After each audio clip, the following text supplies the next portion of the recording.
Everyone is lost, just different degrees of lost. Fulfillment is the knowing that you are enough, and meaning is knowing you're doing the thing you were meant to do. Wealthy people look at time as a resource that they can't get back, and they're always looking for ways to spend money to save time, not spend time to save money. You literally can bet on you. You can do what you want to do. You can decide to wake up and create a world, a future, where what you do is your source of income. Who you are is how you make money. Go all in, you might wake up in 18 months, 24 months, a completely new you. At the end of the day, we all end up in the same place. We move on from this physical experience. So why does it matter? Why does it matter? Why does it matter that you get up today? Here's what I believe.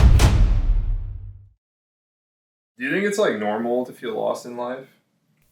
Yeah, I think everyone is lost, just different degrees of lost. So in many ways, maybe happiness is coming to terms that you have more questions than answers, and that's probably okay and normal. Why do some people feel like, I have no meaning? I hear this all the time. 18-year-old, 17-year-old kids, they're like, oh, Dan, I don't really have, a meaning or purpose for my life. I think the people that have no meaning, it's because they think they're supposed to know how everything today is aligned to some greater magical future. Like that, this little grain of sand builds this brick, that builds this wall, that builds this building that's eventually a temple, and it all works.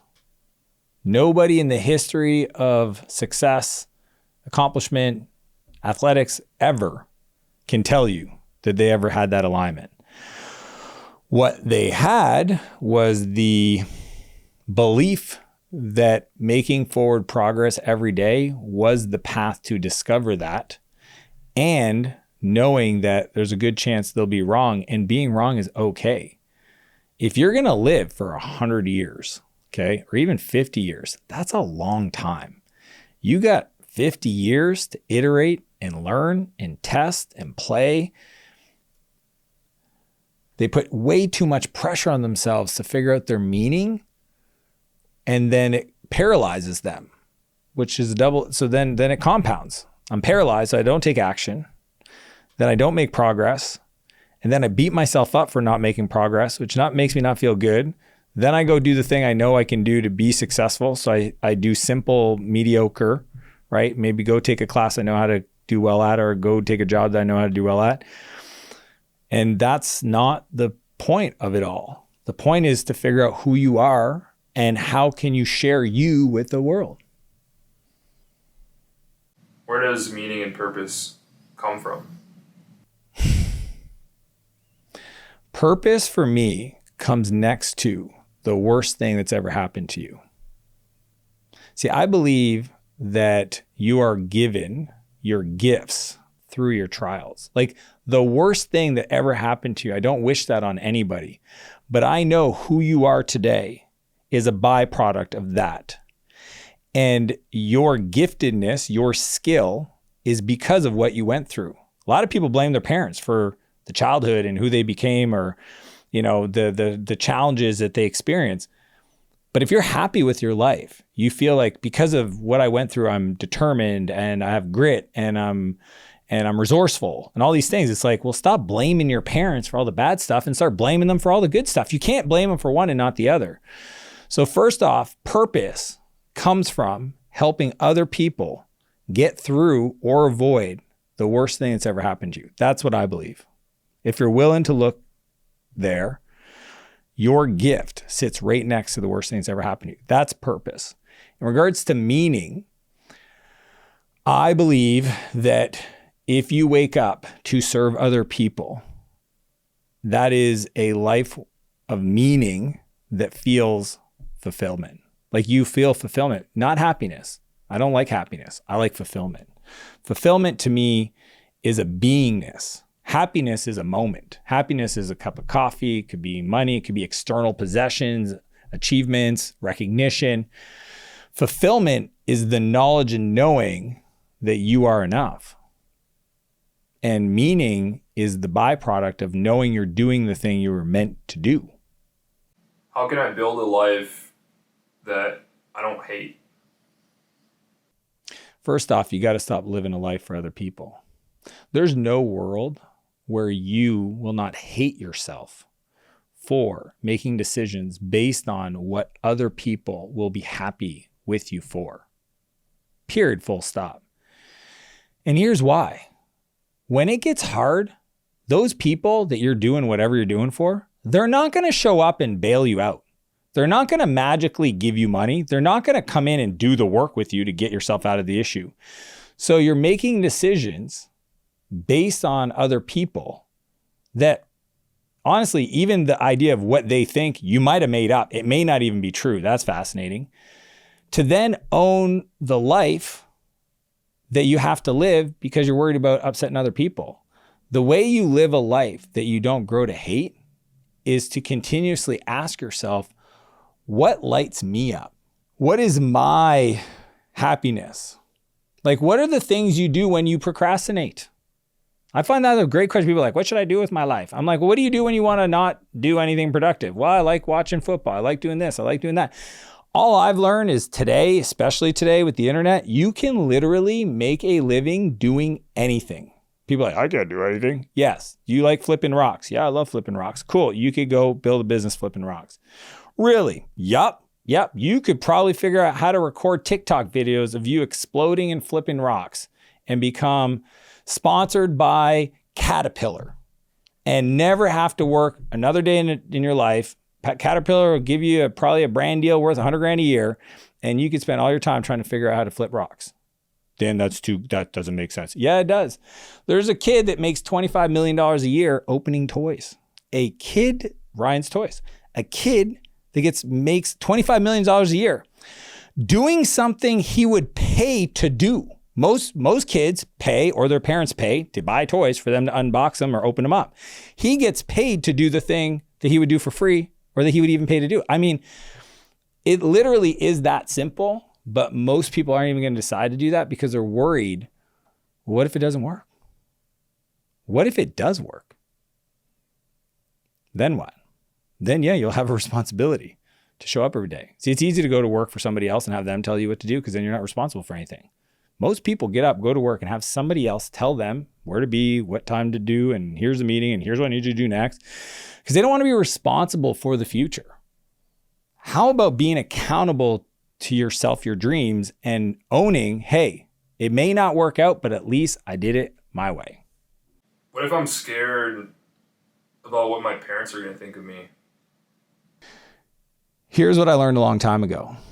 Unless your parents have a life that you admire and you want to replicate, asking your parents for advice is a flawed strategy. Because if you turn to them, especially for the big decisions, when I think about like, what job should I take? Where should I go to school? What city should I live in? If you turn to your parents for advice on that decision, don't be surprised if you get the exact same life they got. Because you turn to them for advice and you put their strategies and ideas as you put them up on a pedestal. I like to go to a mentor, somebody that has achieved the thing I want to do. And the cool part is in today's world, it doesn't even have to be a real mentor in person. It could be somebody online that you just admire and you just look at their story, their biography, and just go like, oh, well, they at this age, at my age, they decided to do this instead of that. And that opened up this door. So you can actually study other people that could become virtual mentors to replicate their decisions to achieve a life that you admire, not turn to your parents. So I just think for a lot of people, and I have 2 boys, I know that my job is not to be the person they turn to when they have big life decisions, but to create an environment where they have people that I admire and trust and respect to be available to them that they want to talk to so that they get counsel. But if they want to go create a life that I've never done before, I'm not the person to ask. I will be there. I will care for them. I will love them. But I also tell them all the time, do not do anything for me or your mom. Like 2 nights ago, put my kids to bed. And I said, hey, I just got to share something with you guys. They're like, what's that? I need you guys to understand it's going to be hard. But please, please never do anything to try to make me happy or mom happy. You've got to make decisions for you. because I'm not going to be there when you have to deal with this situation that you created by listening to me. Like if it's the wrong decision for you, I don't know you. You know the conversations you have inside your mind, buddy. Like I don't. I will always love you no matter what. That's 100%. Whether you win or lose or whatever, I will always love you. So please make the decisions based on what you need, what you want to do, because that's a way to create a life that you don't grow to hate. How can I find a mentor? Mentors are all around you. They're all around you. It's so cool. Most people spend all their time wishful thinking, messaging these super influential, famous people. They go, if I could just talk to this person, my life would be better. And the funny part is, you're so different from that person. For many of these folks, their advice won't even make sense to you. So working all that time and energy to get on a phone call or get around them to ask them the pretty general, broad question, to then not be able to even ask a follow-up question to clarify anything, it's just a flawed strategy. What I would recommend is find people in your city specifically, and this is the trick. Find people that sit on boards of nonprofits, right? And you're like, well, that person's never built a 10 million follower on Instagram. No, but they own a $100 million construction company.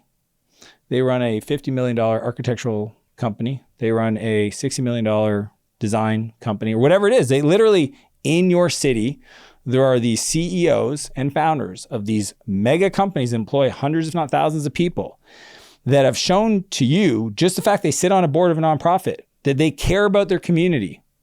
And I will tell you what they don't have. They don't have 1,200 messages like I do every day from young people asking to mentor them because they're busy and they don't put out content, but they're available to you. And reaching out to them and saying something very simple like, John, I'm 18 years old. I have an aspiration to start a business. Do you have 7 minutes for a quick phone call? Here's my cell number if that's easier.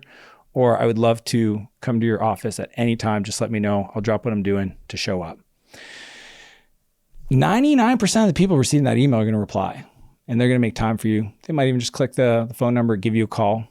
And I just think people make it out to be a lot harder, or they discount certain people because that person isn't famous, internet famous, influencer. When I would argue those people are a better mentor for you. My first 3 mentors were people that were inside my state. These are entrepreneurs that had built companies similar to mine at the time. I didn't know their names. Somebody else recommended to them. And those people changed my life. They didn't have a program. They didn't have a seminar. They literally gave me time out of their lunch that turned into a 2-hour meeting that turned into a lifelong friendship of people that I can lean on. And that built my confidence to go do bigger things. What should I do for a mentor? Being a good mentee, that's the strategy. See, a lot of people have the chance to talk to a potential mentor and they kibosh it. They do a lot of stupid things, man. They talk too much because they're like, well, I need this person to know I'm serious. So they just sit there for 90% of the conversation and just talk. The mentor's like, this is silly. Like, are you pitching me right now? What's going on? Right? They won't say that. They'll be kind. They'll smile. And then you'll never hear from them again. Being a great mentee is being prepared. Like, if you send that email with your phone number, you better have 5 questions ready to go so that if they just happen to have a meeting cancel on them and want to call you, you're like, thank you so much for the time. I've got 5 questions prepared. This is my first question. That's what a great mentee does. They come prepared. They understand the person and what they've done. Their questions are very specific to their unique experience. And then the big kicker is after the fact, they might wait 3 weeks and they'll follow up and they'll say, John, thanks again for that quick phone call. Meant the world to me. Based on your advice, I took this, and this away from it. I changed these things in my life and this has been the impact on my life. Thank you so much. Really appreciated it. Guess what that person's going to do? They're going to reply and say, wow, that was really great. Hit me up any other time if I can be helpful. Now you got a mentor. As soon as somebody gives you advice and then tells you those words, if there's anything else that comes up, let me know. I'd love to help. You now have permission to start a relationship. And I would say, this is my big thing. If you have a meaningful problem going on in your life, use that for your mentors. Like some people have like massive problems going on and they don't want to burden their mentor because it's like, well, I want to figure it out first and then go to them. No, don't waste a good crisis. You got something meaty for that person to dig into. That's my favorite thing. I want people to come to me with hard stuff, not the easy stuff. So just next time you feel like you're struggling, not too often, use that as an opportunity for another 7-minute phone call and follow the same pattern. Based on our conversation, here's what I took away. This is what I changed. These are the results. Thank you again. And just do that 3-4 times a year. And that builds a really solid foundation for a mentor. What if I'm surrounded by toxic people?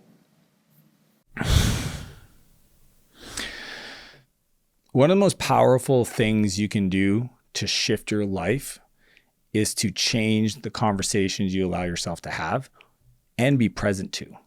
See, it's not even, well, I don't engage with that kind of stuff. If you're around it and you hear it, it affects your psychology. It affects your mood. It affects your energy. And if there's people in your life, specifically family members, that you would classify as toxic, you're allowed to create space. And you don't have to be rude about it. You don't have to be angry about it. You don't have to create a big scene. You can literally decide to not reply to text messages or be slow to reply, not accept the invite for dinner, right? Or choose to say, hey, I'd love to come to dinner, but I've only got 90 minutes because I've got a meeting right after. Is that okay? They go, okay, you go have dinner, say hello, and then move on. You can decide to minimize the amount of exposure with said toxic people. The key is to then use that new time to fill it up with people that support your dreams. See, I really think there's 2 types of people that support your dreams and people that take from your dreams. And you just know which one they are. If I called them right now and told them good news, would they be happy for me or would they criticize me? If they criticize you, you know what bucket they're in. If they would be happy for you, like I have my friends, some people are like, oh, well, I don't know any other entrepreneurs and most people work normal jobs and they don't understand how to be happy for me. Not true. My friend, my best friend, Marty, works in the government. He's worked there for 26 years. He is one of the first people I call. When I interviewed Dana White, go check out that uncut video. I interviewed Dana White. First person I called after is my buddy Marty. Okay. And I will tell you, that guy, I could feel his energy. Like he was jumping through the phone with excitement for me. And I just think those people exist. And you can listen to your heart and just try to spend more time with them and spend less time with the people that take from you. You got to do a friend inventory. It's okay. You're allowed, but I don't want to hurt their feelings. Okay. Are you responsible for their feelings? I didn't know you became the feeling police for everybody in your family. Because I realize I'm only responsible for my feelings. I can't control anybody else. I can control the standard I hold myself to. I can control what I do with my time. I can control the conversation I have. But what I can't control is other people's feelings. So I would just get on board with that and create some space around the people that are taken away from the potential of you achieving your dreams. And guess what? If you truly love them, the most important thing you can ever do for another person, if you truly care about them, is to inspire them. And you will never inspire them from playing small. So you got to create the space to go do something, to go play big, so that when they're ready and they watched you and they knew who you were, and now you're winning at such a level that doesn't make sense to them, if they're mature enough and they're ready, they will reach out. And in that moment, trust me, it happens. It might take a decade. Okay, my brother, I think it took him 6 years, and they finally reached out and said, hey, Dan, I need your help. Boom. It was the coolest moment in the world. I waited for 6 years for him to finally realize his situation wasn't where he wanted to be. I'd built success finally after 2 failed companies. My third one finally made me a millionaire, and he wanted to do a change in his career, and he reached out to me, and I was ready. Some of you guys want to help people, but you're not even ready to help them. And they're not even ready to get help themselves. And if you go and grab that person that's sinking, you're just going to bring down both ships. So sometimes we just got to disconnect from a sinking ship to go make sure we go on our journey so that if whatever miraculous way they find their way back, you can help them. How can I cut out toxic people from my life? The best way to cut out toxic people from your life is just create some space. It might require you move into a new city too. I'm not opposed to that. I've done it several times in my life. I think it's one of the coolest things. A lot of people that, either go through a divorce or a breakup or whatever, and they're like, I don't know what I want to do next. It's like, well, do you want to move and live in another city? It's like, yeah, I really do. This is a perfect time. I think reinvention is actually a beautiful consideration, especially on the back end of some massive pain. If you go through something really difficult, like I've had several friends go through divorces, and I'm like, look, I know it's hard, especially if there's kids involved. But right now, if you take all that energy and put it into reinventing yourself and clean up, do that for inventory, create some space with the toxic people, maybe consider moving to a new city, going and getting the degree or starting that business or whatever. Take all that focus, that negative energy, go to the gym, get in the best shape of your life. Don't waste a good crisis. Use that, go all in. You might wake up in 18 months, 24 months, a completely new you because you took that opportunity to reset. So to me, it's just, I just don't reply. The high school friend that just happened to be a friend of mine on Facebook because I sat next to them in a class when I was 15 years old. I don't have to reply to those messages. You can pretend like you don't get Messenger. You're allowed to act as if the email went to spam or that you just didn't see it. Like, it's impossible for you to see every message. You might not, just say, well, I don't know. I didn't see that. I'm sorry. Just don't look. Just ignore it. You're allowed to ignore. Like, there's no rule that says you must respond to every person that talks to you. You're allowed to say, I'm on path and I am going to put my heads down and I'm not getting distracted. And if you're a people pleaser, that might be really tough for you because you don't want anybody not liking you. But again, you don't control their emotions. You control you. How can I find positive people to add to my life? So what I've discovered is positive people are usually busy being busy. So you got to go find where they're busy. So where are positive people? Well, they're at the meetups, the entrepreneurial meetups. They're at the fitness events, right? The CrossFit events, the triathlon events, the half marathons, the High Rocks events, whatever it is. They're doing physical events. The Tough Mudders, the Spartans, they're there. They're part of organizations, nonprofits, right? Positive people. They're playing organized sports, typically, positive people. They're part of book clubs, right? They're part of accelerators. They're part of economic development. They're active in their community, right? I'll tell you where they're not. They're not at the pub. They're not watching the football game on Sunday at the bar. Like they're doing stuff. They're busy being busy. So what you got to do is you got to get into those groups, say hello, ask them their name, remember their name, and then just keep showing up and asking good questions and being curious, and maybe read the book, How to Win Friends, Influence People. There are ways, if you're shy, introverted, if you want to call yourself that, where you can learn how to act the way you should act if you're more extroverted, and give yourself a chance to build some new relationships. But it's going to require you to, act outside your comfort zone. Like, I get it. You're like, I don't want to talk to people. It's like, well, how are you supposed to meet new people? You're going to wait until they have enough courage or decide to come talk to you? No. How would you approach someone to make a friend? The easiest way to approach somebody to make a friend is to ask them their name. My kids are little, like 3-4 years old. We'd go to the park. They would run over and they would say like, Dita, Dita. That's what they call me. Dita. They're like, I made a friend. And I'd say, what's their name? And I go, well, I don't know. And I go, then you didn't make a friend yet.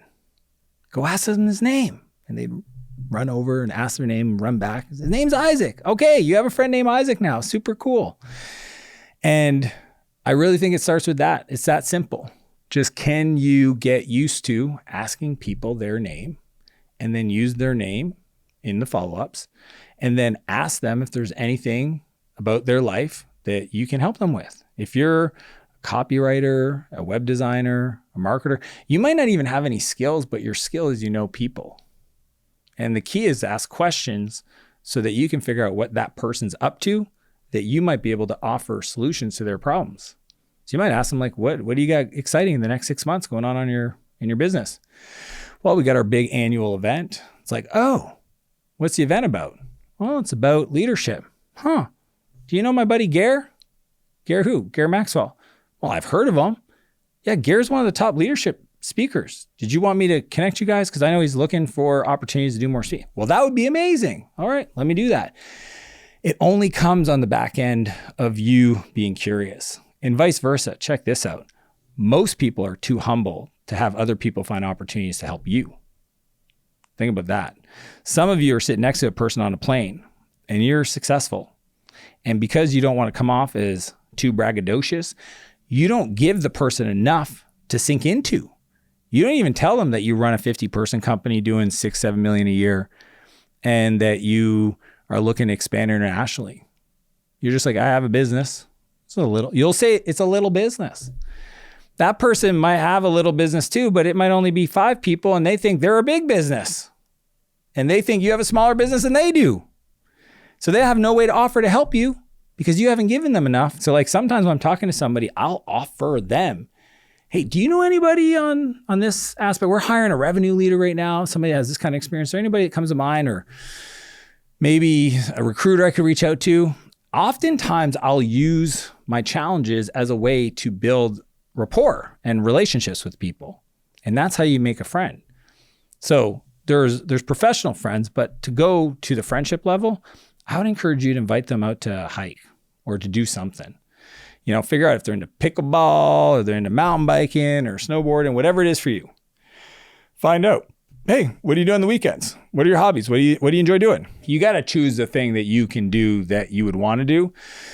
But to me, that's the difference between just having like a work acquaintance versus a friendship. And the big one, this is next level, this is like super duper high level. Invite them to your home, break bread, share a meal. If you really want to have a friendship with somebody, I will tell you, when I moved to the new city I live in now, I've been here 3 years. The first week I had 4 different people invite me into their home to have dinner with them. And that was a big motivation for why my wife and I decided to move here, because we just fell in love with the hospitality, the people, the openness. So that might be a scary concept for you. Well, why would I invite people to my apartment? I'm telling you, they live in an apartment too. And you inviting them to yours and cooking or having somebody cook and hosting 4 or 5 other people, that's the depth that most people don't play at. And it's why most people don't live a rich life. The relationships aren't deep. They keep everybody arm's length. It's like surface. It's like, I don't really want you to know who I really am. Definitely don't want you in my home. I'm just saying. I learned a long time ago, the freest person is a person with no secrets. If you want to have a lightness about you where people just feel like you're just sure of yourself and confidence, like just put everything out on the table and just invite them. If you live in a little apartment, it's okay. Invite them to your little apartment. Show them why you love that place. Show them why you like that neighborhood. Invite a couple other cool people that you might enjoy and make an evening out of it. Have some fun. If you've never tried it, I guarantee on the other side of that is at least a lesson or a blessing, right? You're either going to learn what worked and you'll do it better, or it's going to be a blessing and you'll realize you made some lifelong friends. How do you create motivation? That's a great question. I am motivated by growth. There's 2 core values for most humans that I think drive them if they're really honest with themselves. One of them is growth. The other one is contribution. If you ask somebody what they would want to do with their life if they knew they only had 12 months to live, they would probably want to double down in spending time with people that they love and they admire. But they would want to pour into those people. Right? You ask a parent, it's like, okay, you got 12 months to live. What do you want to do? Well, I want to travel the world with my kids. What are you going to do with your kids? I'm going to do cool stuff with my kids. I'm going to teach them stuff. I'm going to show them stuff. They want to pour in. They want to contribute, right? People want to feel like they've had significance. The only way to contribute is to be on a growth journey.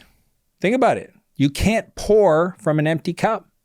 If you are not trying to learn and develop new skills all the time, then you have nothing to offer other people.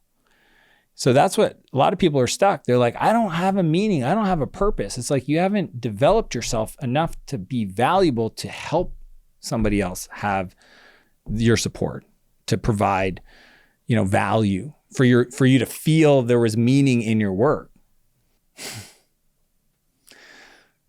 It's funny because a long time ago, I heard this crazy story about a guy, and it's the difference between interested and committed, right? He was saying, a lot of people say they're committed to their goals and their dreams, but they're not. They're only interested. And the difference is, and he used this analogy, he said, if you had a goal, let's say 6 months from now, to make $100,000 somehow, some way, and you knew, okay, so there's like the person that wakes up and says, I want $100,000 in 6 months, and that person is interested in that result. They're motivated, but, they're just, I'd like it. It's a like. It's not a must. The other person is told, hey, that person you love the most, if you don't make $100,000 in the next 6 months, that person's life is at risk. And they truly believed it. All of a sudden, when you ask somebody, the person that doesn't have anybody's life at risk, how probable is that outcome? They'll say, I don't know, probably like a 6 out of 10. The person that has the risk associated, it's a 10 out of 10. You know what I mean? Like, think about it. The person you love the most, if you knew that not achieving that would cause something bad to happen to them, it's a 10 out of 10. What's the difference? Motivation. Most people are motivated by dark energy, meaning that they're trying to prove people wrong. It's a heavy energy though. It's kind of like energy that's stored in the trunk of your car. It's the people that said you wouldn't win. It's the people that bet against you. It's the bully from school. It's the teacher that said you were dumb. It's the parent that said you never amount to anything. So that pain will propel you forward, but it's a dark energy and it will motivate you. I've seen people build empires over the fact they wanted to prove Johnny from high school wrong, or Lisa, the girl that cheated on him for the high school, valedictorian, or the head of the football team. And they wanted to prove to Lisa she made the wrong decision. I've seen people build empires over that. That's motivation, right? Because they have a desire to show somebody that they made the wrong decision. However, the other motivation is the desire to contribute, the desire to give, to help other people. See, if you can get to a place where you're willing to sacrifice your own well-being to help more people than just yourself, that creates light energy. And light energy, instead of it being a push from the dark energy, right? Dark energy pushes you forward out of anger, pain, fear, honestly. The light energy pulls you forward, and it pulls you and inspires you. And what's crazy is the light energy is 10 times more potent than the dark energy. Dark energy is like diesel fuel. Light energy is like solar, unlimited, untapped sun power, right? It is bright, it is powerful, and it pulls you forward like a magnet, where you'll do more for other people when they need you to show up than you'd ever do for yourself to prove some other person wrong that may never even know that you did that because you haven't seen them in 15 years. Just saying. That's how you motivate. That's literally motivation, right? How do you overcome lack of focus or ADHD? I have such severe ADHD that I've designed my whole life to deal with distractions. So for example, a lot of things I do not have notifications on my phone. 0. Frustrates my wife. How come you never answer your phone when I call? How come you never reply to my text message? I can't have notifications on. I need to focus, and when I'm focused, I'm in it to win it. So that's right off the bat. When I work, I have to put headphones on with very specific music type with no lyrics in it. And even some of it's binaural beats. Like the music's designed to help me focus. I have a timer. I have a digital timer on my laptop, and I have a physical timer on my desk. And I do a Pomodoro 30 minutes. I do block time where I've prepped. I know what projects I need to move forward. I put those in my calendar and I attack that list. I do not allow people to bug me when I'm working. The gut a second meetings ain't going to happen. Queue up all the questions you want to ask me and then schedule some time next few days and we'll get to them. No sugar. I can't have sugar. My mind, I can literally see my mind wander off. And I'm like, and I'm trying to like do some really deep creative work. I have to front load all of my creative work in the morning when my mind is the sharpest. I have to go to the gym to exhaust my body, to tame my mind, to focus because of my ADHD. I got put on medication when I was 11 years old for my ADHD. And for my whole life, I felt broken. And it turns out that I actually wasn't broken. I was very normal. I'm just different than most people. Not bad different, freaking amazing different. I'm so happy that I am extraordinary so that I can live an extraordinary life. But I had to learn how to tame and focus my lack of attention. And it turns out that because of that, I can hyper-focus now and I can accomplish and create from a place of connection with my creator source that most people, when they see these ideas, they're like, where did you come up with that? And it's just because I create the environment for me to win. And I just had to own it. Like I had to get good at making money so I could buy back my time so I could pay people to do the accounting. Because I'll tell you, I can't stand sitting there doing basic, boring paperwork. I love looking at financial models. I hate creating them. Somebody else create them and then let me play with the cells and figure out strategically all the different parts, show me how it works. But I don't want to sit there and create that stuff. I don't want to go and do bank reconciliation. I don't want to, sit mundane, copy paste stuff or move folders around or whatever. So I had to do it for myself or I knew I wouldn't be even a productive person in the world. I just have a positive coping mechanism for some of the trauma I went through. People that are on streets, they just have a negative coping mechanism for some of the trauma they went through. But we're very similar. And I've never, ever, ever forgotten that. So I have to work harder. I have to do things that for a lot of people would seem crazy. Like I would never turn off notifications on my phone. I have to. What's your biggest focus hack? I gotta say, it's music and a timer. Like I can sit there with a laptop. I can be in the middle of the busiest intersection in the world. And if I have my music in my ears and I have a timer and I know what I'm working on, you could be going by, kicking, dancing, throwing knives, juggling, whatever. I'm plugged in. I'm heads down. I'm focused on my work. And I love that. I get into flow, really give myself the chance to think, be creative, singular focus. I've fallen in love with my work. I love, love, love to create. That's like my favorite place now. But I had to build that muscle. Do you think social media is bad for kids these days? I don't think computers or laptops are bad. I don't think iPads are bad. I don't think phones are bad. I don't think video games are bad. I think the problem is parents that use it for the wrong reasons and don't educate their kids on the mindset for how to actually look at it. There's nothing wrong with technology. There's something wrong with parents that use technology to avoid being parents. You should use technology to educate your kids. There's no future where them not knowing how to do certain things on a computer is a good thing for them. Right? Some people are like, my kids aren't on devices. Well, guess what? My kids are, and they're going to run circles around your kids because my kids are using ChatGPT and Stable Diffusion and video editing, and they're doing very creative digital economy type stuff. Well, your kids aren't, they'd never heard of CapCut. Just saying, like the future of the knowledge workers is not non-digital. So don't handicap your kids by not giving them the tools.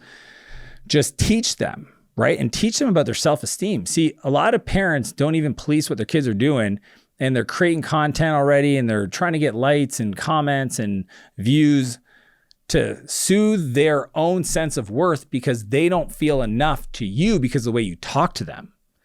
And that is not a byproduct of technology. That's a byproduct of you being a parent.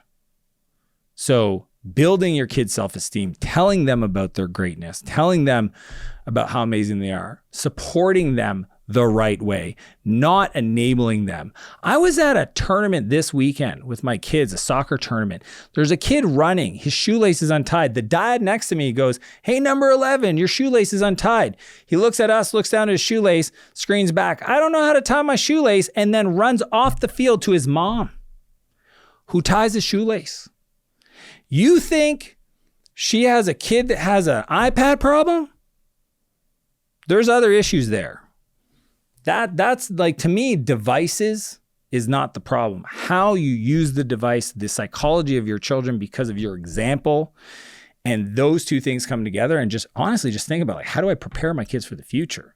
I want my kids to understand how to use AI and video editing. Those things 100% are going to be part of their work. They're going to stand above and beyond everybody else in the job market or in their business just because I didn't protect them from a device. I built their personal self-esteem and their self-worth so that they didn't need social media to replace that. What do you hope to teach your kids about happiness? I hope my kids realize that happiness is a flawed strategy. A lot of people think, well, I got to be successful to be happy. The funny part is you got to be happy to be successful. Think about it. If you had free time right now and you wanted to help somebody, you got two people, you got Mr. Grumpy Pants and you got Mr. Happy Face. Who are you going to help? You're going to help Mr. Happy Face. Mr. Happy Face sounds like fun. I want to talk to him. I got a half hour to help somebody. People think that once they accomplish, then they will be. The key is to be, and then you will accomplish.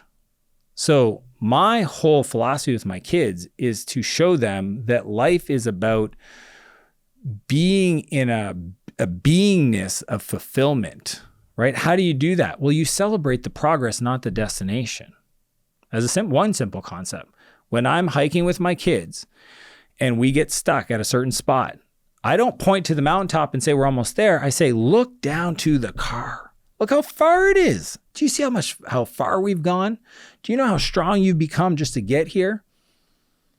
And I celebrate the progress. When my kid comes to me and they're like, "Hey, look at this. I just finished this puzzle," or whatever. I said, "Tell me about the times you wanted to give up. Tell me about all the moments where you're just like, couldn't find the peace. I want to hear about that. What did you do? What did you tell yourself in those moments? How did you find the peace? Because obviously you must have had some struggles. I want to hear about that." You know, when they, there's so many. I just pretty much do the opposite of what school does. Bad schools. Good schools do this. Oh, I don't care what my kids' grades are.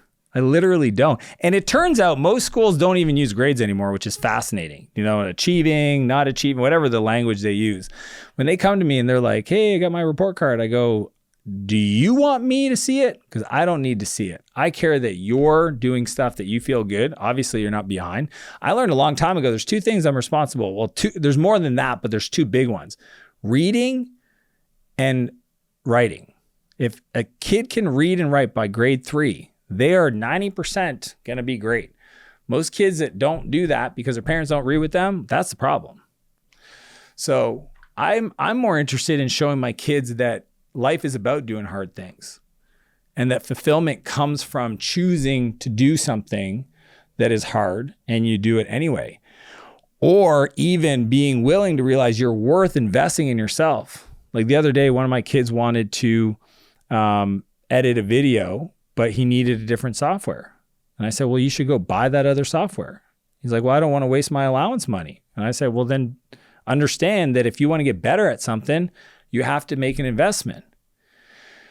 He's like, "Well, I'll try to figure it out." I said, "You could, or you could just decide to make an investment so you can get faster, so you can do the thing. So maybe down the road, you can get paid to do this."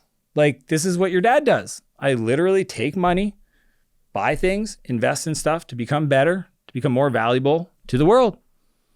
I want my kids to understand this, not when they have to go to university and pay for their education. I want them to be paying for their education when they're 7, 8, 9, 10, 11, 12, 13, 14. I want them to just understand that that's just how you move in life. What's your process for goal setting? My process for goal setting is kind of unique. It's very different. There's a few layers to it. and I'll give you the high level, but there's a whole nuance to it that's more spiritual that most people wouldn't understand. However, first off, I listen to my heart for what I think I should accomplish in life. Like I call it a flood of consciousness. And I go get quiet and I ask my creator, what do you want me to create with my life? I am a tool for you to create on this world. And I just listen to my heart. And I take that, and I do that every year. Every year I reset. Okay. I'm not tied to any specific path in life. I'm tied to honoring that journey. Then I look at like 25 years from now, what does he want me to do? And then I pull those things back into annual goals.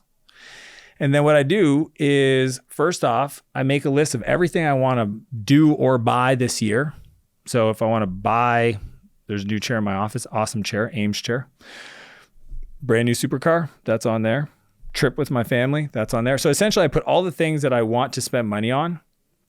And then I look at my goals and I put them as a milestone on journey to achieve my goals. So for example, on my fitness journey, I had one of the cars I wanted to buy, my Urus, my Lamborghini Urus, was Project Visible Abs. Did that. Then I had a business goal, a new company I started, and we hit that. That unlocked the GT3 Touring. Beautiful car, by the way. Then on the way up, fitness-wise, 215 lean, right? Which was something I never even thought possible. Unlocked the Ferrari Pista. And I keep doing that. And what's fun is that I share my goals and what they unlock. Oftentimes, the fitness goals will unlock an experience with the family, and I just won't go. Like I have an annual snowboarding trip, and usually there's some goal that's tied to that. I won't go on the trip. It's never happened because I'm motivated. See how I did the motivation? But that's how it works. You tie your rewards to your goals, or at least a milestone along your goals. Then what I do is, once I have my 12 power goals for the year, for each one of them, I ask myself, what are the resources that I have access to? The people, the products, the tools, the courses, anything, resources. I want to achieve this goal. What are my resources? Oh, I know the person sits on this board. They could probably help me get, wholesale pricing for this thing. So I can do this charity thing. Cool. So I write down all the resources. Then I connect triggers to them, right? And I try to remind myself to review. So I review my goals 3 times a day. And that alone would change the game for you. So 3 times a day, I look at my 12 goals for the year, and I just ask myself, like, am I aligned with those things? Is my calendar a reflection of those goals? Are my standards a reflection of those goals? And then for each one of them, I break the goal into the daily, weekly standard I would have to uphold to achieve that goal. See, James Clear talks about this, says most people won't rise to the size of their goals. They'll fall to the level of their systems. So at the beginning of a race, an Ironman like I've done, or an ultra, everybody's got the same goal, to be number one or to obviously finish. But the person who had the best system for training is going to win. Most people don't ask themselves, what would the daily, weekly rhythm, routine, standard would I need to adhere to make that goal inevitable? So if I wanted to get to a physical fitness level that is the best shape I've ever been in my life, well, for 6 months, what's the standard? Is it 2,000 calories a day, 190 grams of protein, and break a sweat every day? If that's the standard, that's what you got to do. But you got to design it so that whatever the standard, if it's 100 calls, you want to do a business goal, a financial goal, like what is the standard you will commit to? And that'll actually show you how much capacity you have in your calendar, because most people set a list of too many goals that they don't have time to actually accomplish because they haven't broken it down to the actual activities they would have to hold for a long period of time for them to achieve that goal. That's what makes my process very unique, is I connect the goal to the standard, to the resources, to the rewards, to the triggers that I then review when I sit in my car, when I sit at a certain desk, when I sit in a chair, to make sure that I'm always keeping them front and center. Most people set their goals once throughout the year and then never look at them ever again. I'm looking at them 2 to 3 times a day. And what's the spiritual part of your goal setting process? The spiritual part is to connect with my creator every morning and ask him for help. See, the more I study faith, all faiths, I've realized that he actually tells us to ask him for help. Most people don't. I give him all the craziest, toughest things. Hey, I have no idea. I call them goals are meant to grow you. So like there's goals that I don't know anybody that's ever done this. I've never done it for sure. And I really need some help.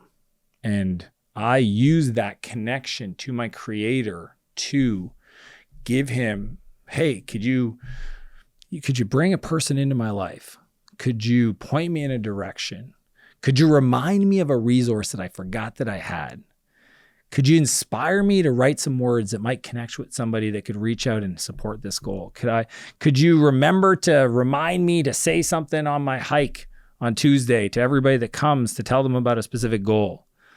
You know, and as I say that, I go, oh yeah, I should speak my goals more often out loud because we speak our futures into existence. It's like, oh yeah, I forgot. Okay, I'll do that. Thank you. Like literally sometimes it's just, you know, I realized a long time ago, my first thought's not my thought. Think about this. If you're driving and you have a thought, you didn't ask for that thought. You didn't even think of that thought. It came to you. You're in the shower. You have a thought. Where did that come from? Think about that. Where did it come from? Now, your job is what you do with that thought, what meaning you associate to it, what action you take from it, what it inspires. I think that's the coolest thing in the world. So all I'm trying to do every day is set myself up in a position where I can receive. See, most people don't get ready to receive. They don't prepare. If you knew you're going to have a baby in 9 months, wouldn't you get ready to have such said baby? Yeah, you would get the crib, get some clothes, put a room together, create the nest. Most people do not get ready to receive their blessings they've been asking for. They don't prepare. The goal setting, the standards, the spiritual alignment, the triggers, that's preparation to receive. Do you believe in manifestation? I believe in manifestation. I believe in the quantum. I'm a woo-woo guy, backed by science. Like study the literature. There is no doubt that there is energy. I mean, the simple concept of Mr. Happy Face and Mr. Grumpy Pants, like that simple energy. Your frequency is what you will see. If you are a happy person, you will see happiness. If you are a sad person, you're going to walk through the world with a cloud over your head. You know, see, I learned a long time ago studying so Think and Grow Rich is the book that most successful people will always point to as a pivotal moment when they started to understand how it all worked. How they finally realized, and they don't write about this in the book, but this is what I took away from it. Everything in existence right now, this desk, this mic, this shirt, first existed in the mind of a person from the past. So think about that. Your life right now, watching this on the device you're watching it, you're essentially living in the dreams of people from the past. That's kind of a crazy idea. So if you realize this, that nothing exists in the physical form before first being in existence in the mind of their imagination, then how do you create from that place? Well, the world isn't as it is, it's as you are. Your experience in the world. There are people that think the world is a bad place and full of angry people and full of people take advantage of them. And as they go through the world and they have these beliefs, they find examples of that. Left, right, and center all day long. They're like, see, that person's evil. That person took advantage of that person, this. They will find examples. The other person, like me, I believe the world is full of kind people, motivated people, generous people, good opportunity, unlimited resource. I literally believe the world has unlimited capital available to great ideas and to great people. Period, full stop. It just does. That's why I'm zero surprised that I find those opportunities. I'm zero surprised that I end up coaching a guy, Kevin, who eventually decided to leave his firm to then come and co-create a $100 million holdco with me to buy a software company every month. Is that magic? Is that manifestation? Yeah. Because you have to hold the belief that it's true. You'll only receive for yourself what you desire for others. Think about that idea. If all these things are true, then the best energy to be in, the best way to manifest is to aspire and help other people achieve what they want. You know, a long time ago, I think Dale Carnegie said, you can accomplish anything if you help enough other people accomplish what they want.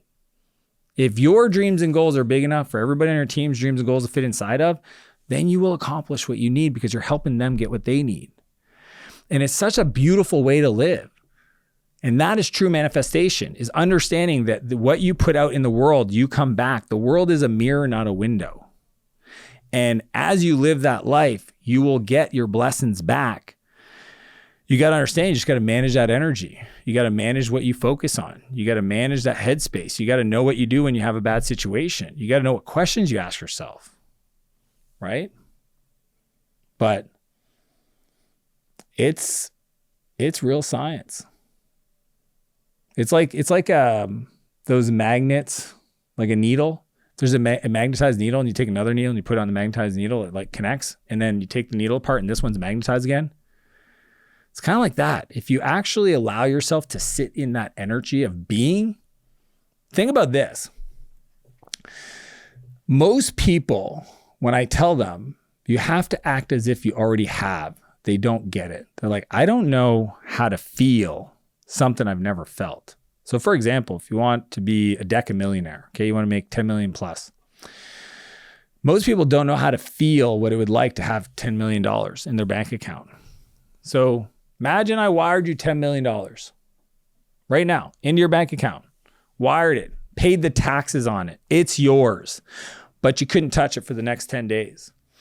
How would you walk through life the next 10 days knowing that you're going to have access to you? It's yours. There's no strings attached. It's your $10 million to bless the family, to bless yourself, to help other people, whatever you want to do with it. How would you feel? Most people I ask this question to, they go, oh, top of the world. One guy screamed out one time, this guy, Adam O, he said, I'd feel like I'd take over the city. I'd be the mayor. I said, great. You need to learn how to act like that, even if you don't have the money yet. See, that is the beingness, is that you have to act under the assumption it's already yours. Some people are really great at this. The best manifestors, they're not delusional. Like they'll still get off and do the work. One of my mentors calls it the law of Goya, right? Get off your ass. You do need to do the work. But the energy you do in the work is under the energy and assumption that you've already received. You've already got it. And that's the coolest part. Imagine if you went on a phone call with a potential hire, but you know you got $10 million in your bank account. Imagine you got on with a potential investor in your company, and you know you got $10 million in your bank account. Imagine you go on a date with a girl, first date, and you know you had $10 million in your bank account. You don't think you'd have a little bit more confidence, maybe? That is what I'm talking about. And that's just facts. Think about it. It's just facts. You know how you would feel. Just assume that energy and you will attract Mr. Happy Face, not Mr. Grumpy Pants. What are your thoughts on retirement? I think retirement's the stupidest thing in the world. It's the dumbest thing. It's so stupid. It's like, if you truly do what you love to do, then why would you retire from being you? I have zero interest of not being me. And now you might say, well, that's nice for you, Dan. I don't enjoy what I do. Perfect. How much time do you have left? Because you should fix that. You literally can bet on you. You can do what you want to do. You can decide to wake up and create a world, a future, where what you do is your source of income. Who you are is how you make money. What you love to do is also what you get paid to do. That is the most beautiful thing in the world. So, if anything, why wait to retirement to finally live life? Why don't you just blend it all together and just make it you? This is life. There is no place to get to. There's no, I'm going to retire and then travel the world. Why don't you create a world today where you can travel the world and do what you do? Why don't you create a scenario where you work at it with the vision that when I get to these different levels of milestones, then I will be able to afford this freedom on my calendar. I can buy back some of my time. I can have somebody support us in our home, support me in my business so that I can be there for my kids' soccer games. Why do you have to wait for a day that's called retirement? Why would you take yourself out of the market? Think about this. The most valuable you'll be is in the future. And in the moment where you're the most valuable to the market, the most wisdom, experience, knowledge, know-how, you decide to take yourself out of the marketplace. That's crazy. What if instead of retiring the next 5 years, you worked part-time, but that part-time income made more money for you than the previous 10 years combined because of just how much more potent and valuable you are, the value you can create in the world. Like, I just find this idea of retirement just so weird. And I know where it came from. And it was created to get a bunch of old people out of the marketplace to make space for the young people because they needed jobs. But it doesn't make sense. A farmer didn't ever retire from being a farmer. He was a farmer. I'm not retiring from being me. It's who I am. I'm just looking at my calendar all the time saying, okay, do I want to do more of this or less of this? I don't want to stop creating. I'm a creator. If you're a creator, if you're somebody that loves to create, you love ideating, you like problem solving, you like challenges, you like being pushed, you like growing, you like to contribute to other people, you want to have the biggest impact, have the most resources to help people, don't take retirement, crumple that concept up and throw it out the window, light it on fire, put it in, drop it into some cement, really get rid of it. Because what would you do differently if you knew you couldn't retire? How different would your decisions be? How much quicker would you front load some of these things you've been putting off? What career changes would you make? That's a fun conversation. What is this all for? Isn't this awesome? This life we live. At the end of the day, we all end up in the same place.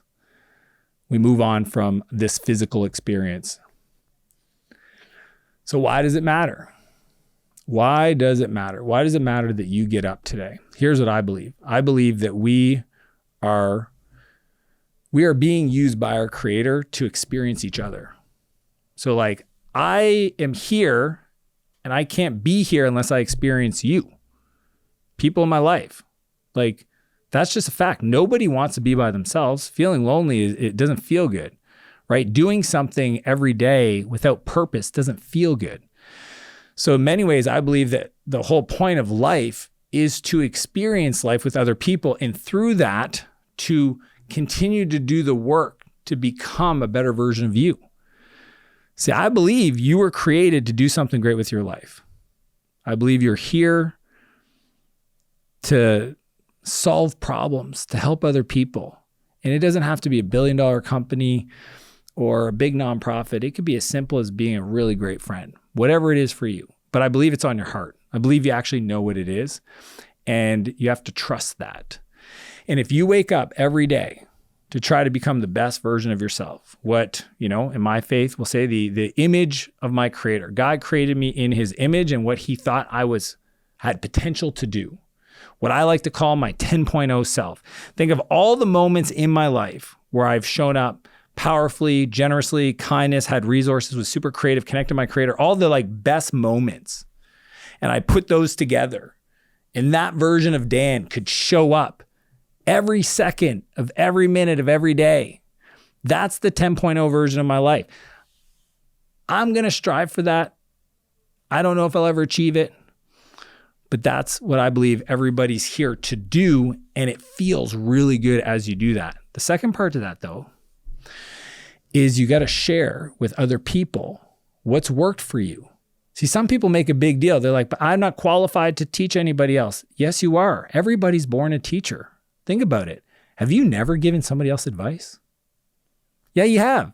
Because it feels right.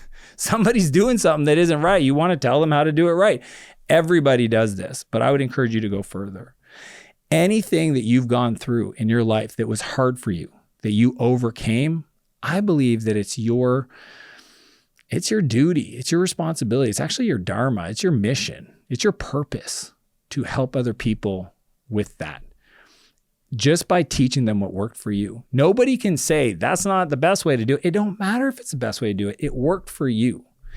If you wake up every day to strive to become the best version of yourself, and as you learn things on that journey, decide to share that with other people, the transformation, the process, the thinking, the books, the resources, the relationships, whatever it is, I think you'll wake up and you'll be living a life of fulfillment, a life that you definitely will not want to retire from, a life that feels effortless, feels full of joy, feels exciting, hard, it's not easy, but as you continue to build, you'll realize you have so much more to give.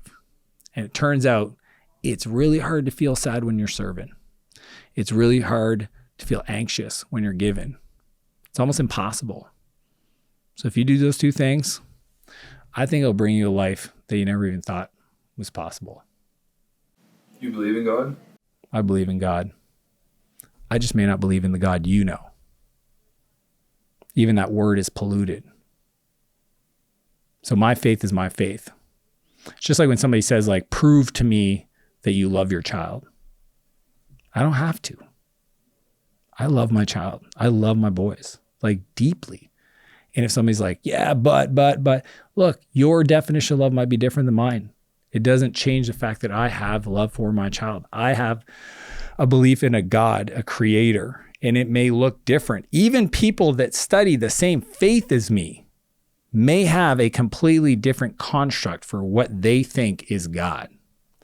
And I am totally okay with that. I love learning about other people's gods. I love learning about other people's Jesuses. I love learning about other people's faiths. I love talking to people that don't believe in God. Doesn't change anything for me. I believe every person, every human, every soul is on a path and a journey to discover their God. In life, your creator may be nudging you. Okay, when you think it's a rejection, it's actually a repositioning. He's just like, hey, I'm gonna close that window, put you on this path. And it's funny how everybody through their own journey, could be breath work, could be Buddhism, could be plant medicine, could be Christianity. They all are on a journey to find God. How can I find meaning in life? Like, I don't even know what meaning actually means. Because meaning in many ways is, how can I justify that my life has purpose? And I just believe every person is here to help other people around them experience life. So if that isn't meaningful enough for you, if you don't realize that we're all connected and there's this oneness about us, in many ways we're the fingertips of consciousness and spirit, that's the meaning, is for you to interact and evolve and grow. You know, what's the meaning of a plant that starts off as a seed that becomes, you know, an oak tree? It just is. Like, do we need to find meaning in growth in a seed becoming an oak tree? Or can you just accept that that's what its purpose is here on earth? I think your life is no different. Your purpose is to grow. Your purpose is to expand. Your purpose is to learn. Your purpose is the good and the bad. That's hard for people. They're like, why the bad? I don't know about you, but I've never really grown unless I went through a challenge. It took setbacks. It took friction. It took toughness. You know, no pressure, no diamonds. It took some serious moments of introspection for me to realize I have to change. I need to stop. I need to have a different strategy. And I would love for you not to have to go through that pain, but I also know that that's usually where most people have change. That's the meaning. That's why you're here.